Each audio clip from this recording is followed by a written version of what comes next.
Hello, hello. Happy Wednesday, everybody.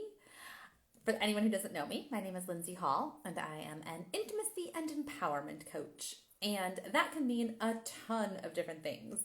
But what it means for me is that I love to help women deepen into intimacy with themselves and with others, really own your power and your pleasure, and live a joyful life that you absolutely fucking love. Like, that is what is behind all of this.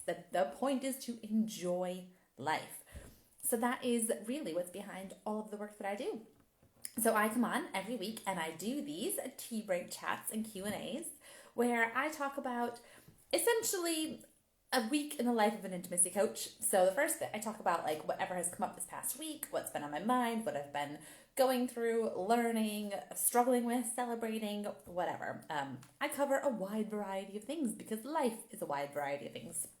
And then for the second half, I answer your questions. So the Q&A bit is where I get the questions that you guys have sent to me and basically give you some free coaching. So this week I actually have 3 questions. So I am going to try to talk a little bit less. I was going to say talk faster, but I will try and keep to time. Not always my strong point. But I will, on that note, I will crack on. So the thing that's come up this week, I mean, there's been a lot that's come up this week. There's been a lot for a few weeks now, to be honest, because it just never stops, but like in a good way. But this week, the thing that I want to talk to you about is it is my 1 week self-employed, sorry, not 1 week, 1 year self-employed anniversary. So this week marks an entire year of doing this coaching business full time. I left my corporate job. I was in corporate accounting for 12 years. I had been at my previous company for coming up on 7 years. I loved my job. I loved the people I worked with. There was so much good stuff about it. I loved the company, what they stood for. But I had been running my coaching work alongside that job for well over a year, and I knew that I had reached a point where it wasn't going to be able to grow anymore. I kept pouring so much into my corporate job that I couldn't really pour into, well, first of all, myself, and then second of all, my business. So I, after a very long handover period with my work, finally, at the end of September, I pressed submit on my final project and walked away and into full-time self-employment. And so this week, I have been reflecting on sort of what that's meant, like what the last year has held for me. And oh my goodness gracious, is it a lot? I had no idea what I was getting in for. And honestly, I'm not sure that anybody who starts their own business does or can. I mean, in some ways it's probably like having kids in that, like, if you really knew all of the things, I'm not sure anybody would do it. But also there's so much good stuff that all that stuff is worth it. Like, I'm so glad I have. So it's good that you don't know all the things ahead of time. But there has been so much like inside work that I've been doing. I had no idea how much I was going to have to unlearn from my years of corporate world, how much I was going to have to reprogram inside me, like get rid of old limiting beliefs, come up with new things, heal old wounds. There was so much, and actually before I even got to that point, it was just rest. I needed rest after I left.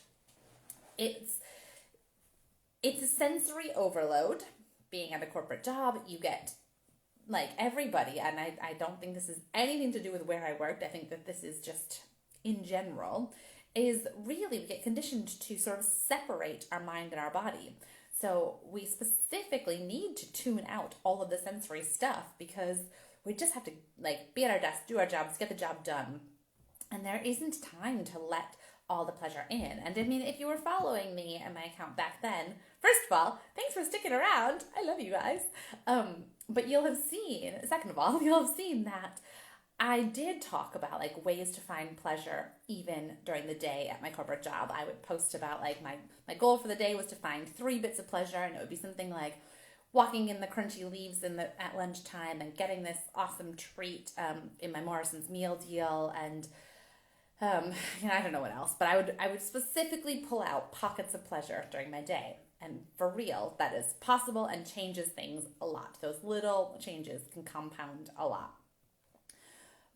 But even still, there wasn't as much space for that in that world. So when I walked away, it's like my whole body of being this big exhale, and I just needed to do nothing and to rest from the burnout. And I mean, I wouldn't even say I had classic burnout with a capital B. It was just the buildup of all of that. It was like I needed to do a detox. Like, you might not realize that you might not feel like you have a caffeine addiction, but if you stop drinking caffeine entirely, you will probably notice some effects of the detox from the caffeine. It was sort of like that with me with the corporate world. And then there was the unlearning and the healing wounds. So there was just so much that I didn't know, but things were like I would come to do it my own business, and these fears of not good enough would come in, or like I would try and write a schedule and it'd be like, but have I thought of literally everything on this schedule? Because that's what I used to have to try and do, or just all kinds of old patterns and stuff. And so I was trying to like heal from those, and I was also pushing pretty far away from it and being like, in my job, I'm an accountant. A big part of my job was project managing, especially the last stage of my job there was project managing.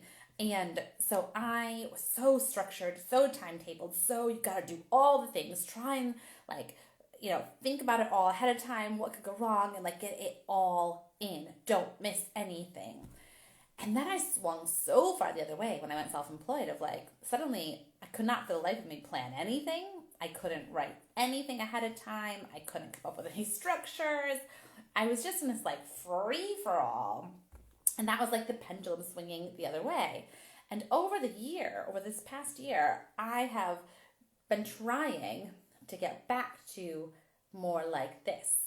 It's still a struggle sometimes, to be honest. There are still times where I go, I need all the structure. And then I go, no structure. Just do whatever you want. And then I go, no, I work best. And I have learned this. I work best when I'm somewhere here in the middle, where I have a little bit of structure and flow. A little bit of structure and guidance. And then I also have some room for flow and creativity. And I can do both. That is what works best for me. But I didn't know that before because I was so stuck in, I must have all the structure and do all the things. So that's one of the things. I've done a whole bunch of work around like receiving and money and pleasure and being worthy, even if I'm not producing things, setting boundaries, really feeling like, do I do this all the time? Do I have to be constantly available for my clients? What are my boundaries? I've never been constantly available for my clients. My coaches taught me very early on that actually I will always do better for my clients when I have boundaries and I switch off. So I learned through their mistakes not to do that. But I've been discovering all kinds of other boundaries that way, regards to social media, being like, I obviously make a lot of my networking and my marketing is through social media. So do I have to be on that all the time? Like, is everything going to fall apart if I take a weekend off because I'm with my kids? There's just been so much of that. So much trust in myself and really having to go, I thought I was this kind of person and now I'm like, I was so driven at work and got so much stuff done in such a short period of time. Then I stepped into self-employment and was like, suddenly I feel like I've not done anything. I'm like, can't get anything done. I thought I was a driven person. Maybe I'm not. Who actually am I? There's been some of that. What else? Loads. And then on top of that, on top of all the inner stuff, which is like probably the bulk of it, to be totally honest, and absolutely necessary for any kind of entrepreneurial journey. But then there's also been the actual like hard skills of things. So I built my first website. I didn't have a website before, so I built a website. And I figured out like how to buy my own domain. So I've got lindseyhallcoaches.com. And that was a big deal, getting that and getting it linked to the website builder that I was using. I recorded my first program. So I recorded the divorcee, which is in 3 stages about like doubting when you're not sure if you should, like you're not sure if you want to stay in your marriage or not. There's the divorcing for when you're anywhere in the mess and being like, oh, this divorce is awful. And there's the dating that comes afterwards. So that was the first time I'd ever like created a program. So in doing that, I had to figure out what I wanted to include in the programs. I wrote the scripts, I did the videos, I had to figure out how to like do some rough video editing. Had to get them uploaded to the website, had to write sales pages and write the copy for the website, all of which, by the way, took about 8 times longer than I thought it would take, if not more. Got that published, felt like, oh my God, I'm on top of the world. Like, look, there's me on the internet. You can buy stuff I've created. I've made something. Because in corporate accounting, there's not so much of that. I did make the annual report for my company, and I always loved that feeling of being able to hold this physical printed document and be like, look what I made. It was one of my favorite parts, but that only happened once a year. So I loved that I could do that. I made this thing that you can buy on the internet, and honestly, I still get a buzz from that. So the Divorcee is my very first inaugural program up on my website. So I did that. Then the doubting and the divorcing came first, and then about a month and a half later, I launched the dating program. I then got into like, maybe I want to talk about blowjobs for Steak and Blowjob Day. Had to work through a whole bunch of fears around that, about like shame and visibility, and what if people that like I know think I'm doing a class in this, what are they gonna think about me? And like, ooh, there was big growth around that, and it was so phenomenal. If you haven't seen the blowjob class, it's on my website. It's 14 pounds, and it's all about how you get to enjoy it. As the person giving them, you get to own your power and your pleasure in it. Like, how do you get more enjoyment from it? It's not about like how to make it better for your partner. There's a bit of that, but it's so much more about you. And that class just went down amazingly. It's by far the biggest seller of anything I've done. So yeah, that's 14 pounds on the website. So I did that, and then that launched me into talking about self-pleasure and a group program called Dirty Talk. And then like just really focusing on the one-to-one. Like so all along the way, I've had to learn these skills. The first time I tried to do like a small clip of a video, it took me about 3 hours to edit a 2-minute video, 1-minute video even.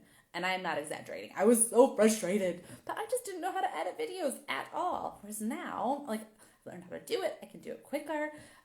Still not as good as my friend who's like a professional video editor, but you know, that's his job he's been doing for years and years. This is like a part of my job. I've had to learn how to set up an email list and start sending emails and like what to do with that.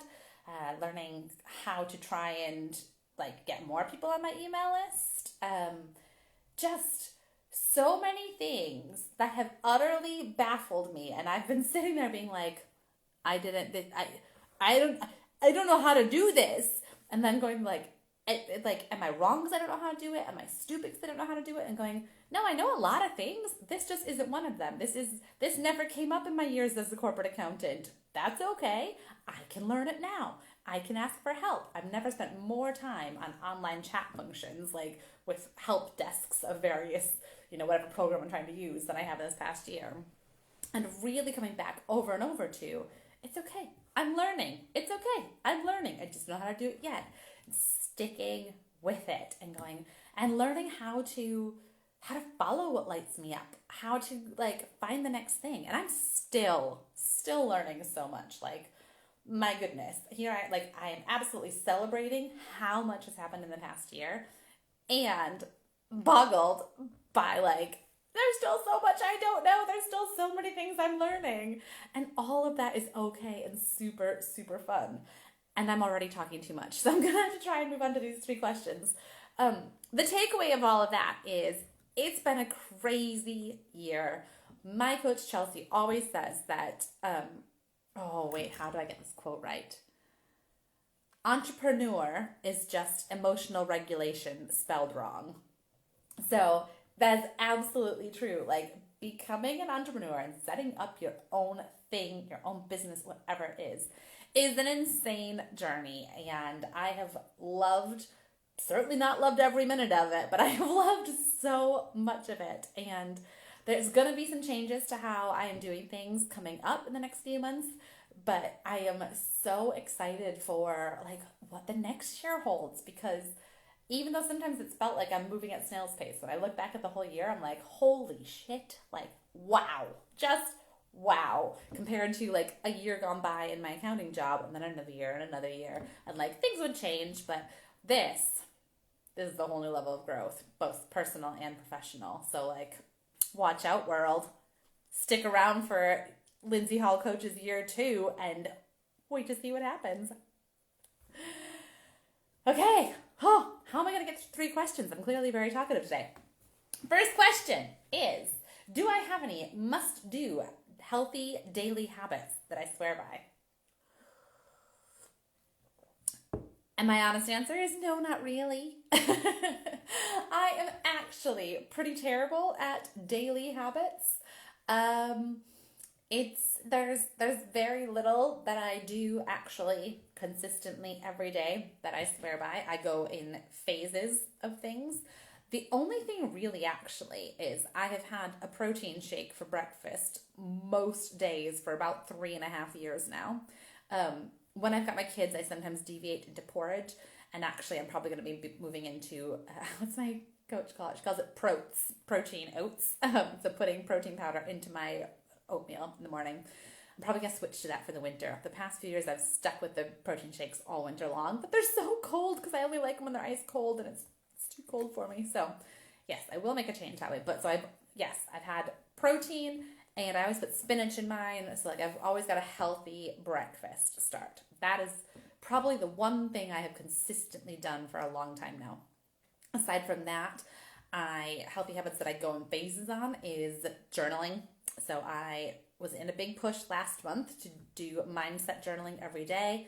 Made a massive difference. Have already fallen off the wagon. I did it for about every day for 3 weeks.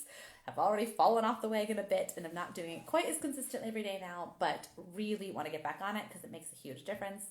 I go through phases. If you watch my stories, you know I go through phases of doing yoga every day.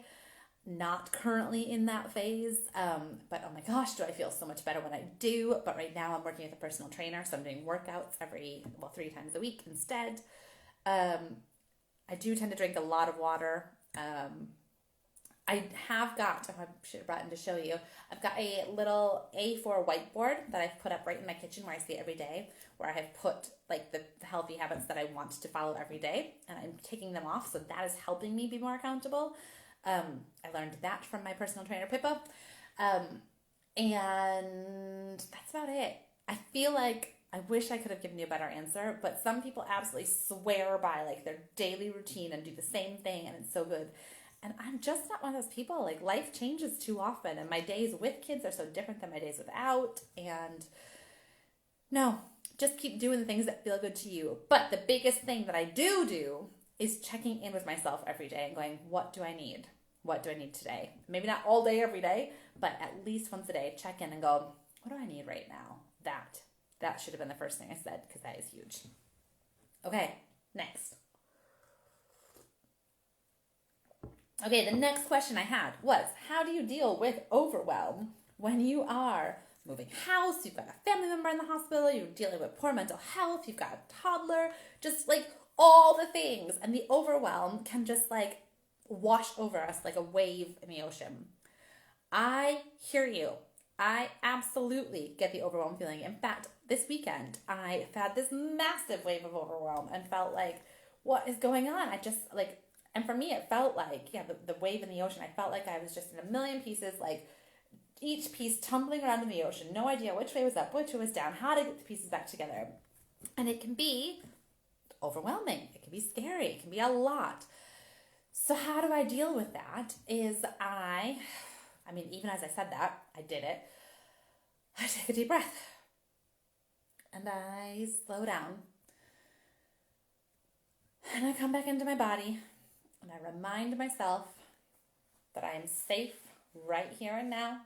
When my body is feeling super overwhelmed, it usually results in a nervous system reaction where my heart starts going and my breathing gets shallower and my brain is going like crazy. So I take deep breaths, I come back to my body, I calm my nervous system by telling myself, you're safe right now. There's not actually a saber-toothed tiger about to jump out of the woods, about to jump out of the trees to attack you. Nobody's chasing you. You are safe. You are calm. And I do that until my nervous system is calmed down. And then that's the first thing. And then I start to come back to, I used to have Post-it notes all over my house. So what works really well for me is focus on what you can control and let go of what you can't. So if you need to put the Post-it notes up, I recommend it. I've done this enough times that I don't need the actual Post-it notes anymore, but I used to have them everywhere. So you focus on what you can control and you just let go of what you can't. So there is actually very little that you can control. And rather than having that add to your overwhelm, that can be a huge sense of relief. It can be like, oh, I don't need to try and take care of everything and do everything and be on top of all of it. I can just do the bits that I can do, and everything else is out of my control and I can't do anything about it.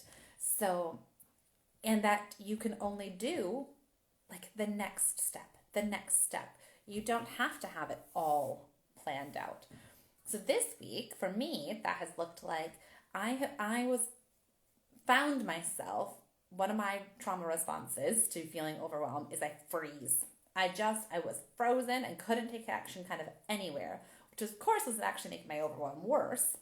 So once I did the nervous system calming, got all that out. Well, first, actually, I should back up and say, it's okay to let those feelings out. Have a big, massive power cry. Let that all out.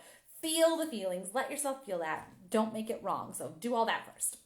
Then do the nervous system calming, the regulating your system back in. And then in me focus on what I can control and let go of what I can't, it was starting to take tiny little action steps. Rather than going, oh my gosh, my list is too long. I don't even know where to start. I'm freezing. It's like, what's the next, what's the most important thing that I need to do today? What is the most important thing? And do that. And then go, okay, what's the next most important thing? And then do that. And if your brain starts going, but that's important and that's important, don't forget that and that's important too. I know they're important. I'm not saying I'm not going to do them. I'm saying I'm not going to do them all right now. What's the next most important thing? And just doing that. That really can help you get started on just one tiny little action step. And if that's all you do, that's okay. And then constantly coming back to your body and calming your body and going, I'm safe. I'm okay. Dance parties. I'm a big fan of dance parties. Getting outside. If there's sunshine by any chance, even if it's raining, go outside and hold your face up to the rain and let yourself feel that. Bring yourself back into the present moment, even if it's just for a minute at a time, can do wonders for calming your nervous system, which then allows you a bit more space and starts to slightly dislodge some of the tension, the overwhelm, and just brings in a little bit more space to feel like, okay, things might be okay. They might be doable. So let me know how that landed. I can definitely go into that more if you want, but I hope that was helpful. And then the final question is, how do you deal with the feeling of letting someone down because you're busy and you can't be there for them constantly?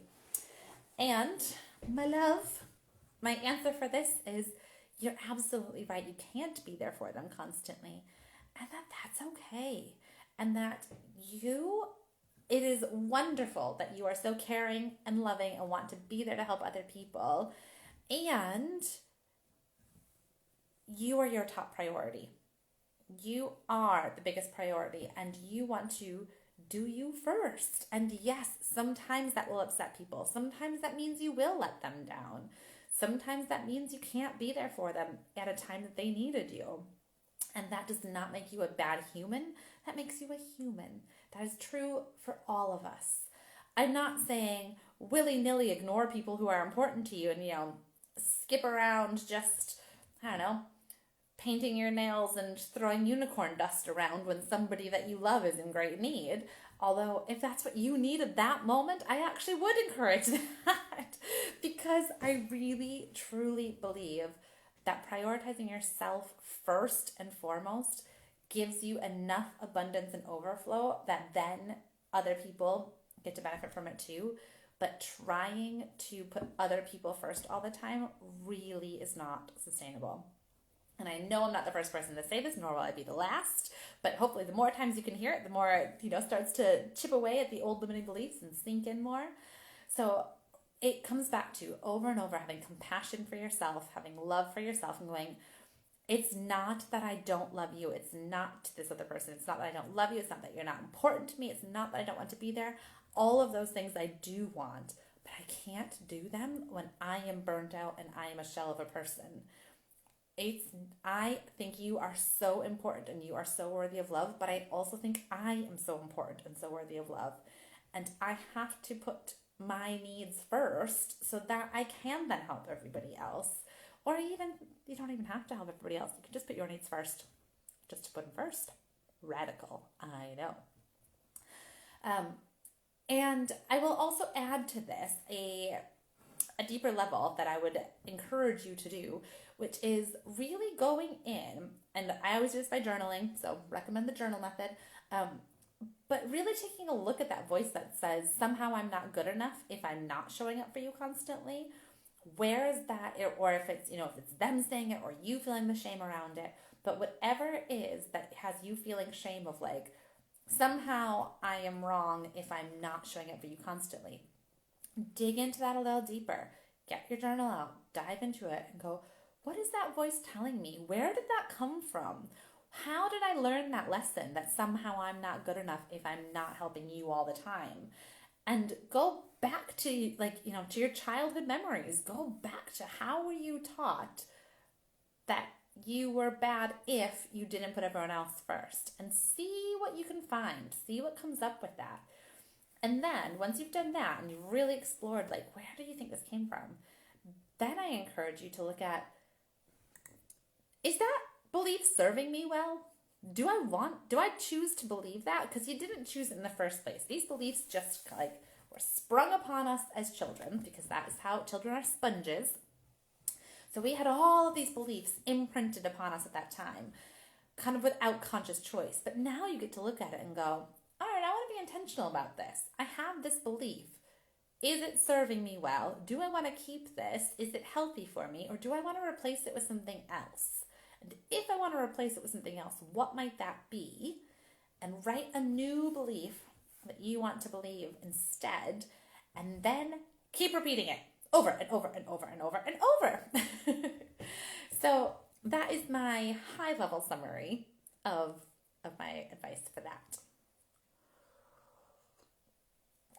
Okay, and now I think I did all right getting out through all those.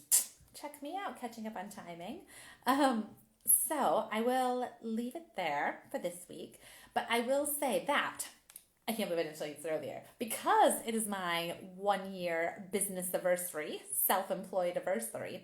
I can't call it business anniversary. I had a coaching business well before that, but it's my 1 year of being full-time self-employed anniversary. So because of that, I'm doing a flash sale, and literally everything on my website, which is my, the blowjob class, the divorcee that I talked about, my one-to-one coaching even, everything is on my website, and it is 50% off this week only through Friday. Friday is the 4th? Nope. The 5th? 5th of October, maybe the 6th. I don't know. Whatever this Friday is in October, it's first Friday in October. Everything is 50% off. Use the code HAPPY1YEAR. So when you come to the checkout, do HAPPY1YEAR, and you can get 50% off everything. If it doesn't work, send me a message. I will try and fix it for you. Learning things all the time. Entirely possible I messed up the coupon code. Who knows?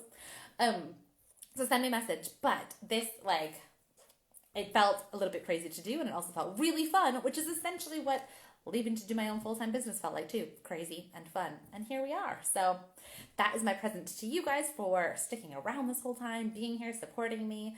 So if you want the blowjob class, it's actually not 14 pounds. It's 7 pounds. 7 pounds for a class on how you can really love giving blowjobs. Amazing. I hope this video isn't censored by the social media monsters, because I said that word so many times. But also, my one-to-one coaching. So that's all up there too. So go take a look. LindseyHallCoaches.com. lindseyhallcoaches.com. I wish I had a catchy jingle, but I don't. Okay, if you've got a question for me for next week's Q&A, you can send it to me in an email, hello@lindseyhallcoaches.com. You can send me a message in any of the social media channels, Instagram, Facebook, LinkedIn, whatever. Follow me on all those places if you want to. Subscribe to my YouTube channel. Do all the things. You can stick around. And if not, you just want to watch these every week, I'm so happy to have you here for that too. Okay, I love you. Goodbye. Have a good week. See you next week.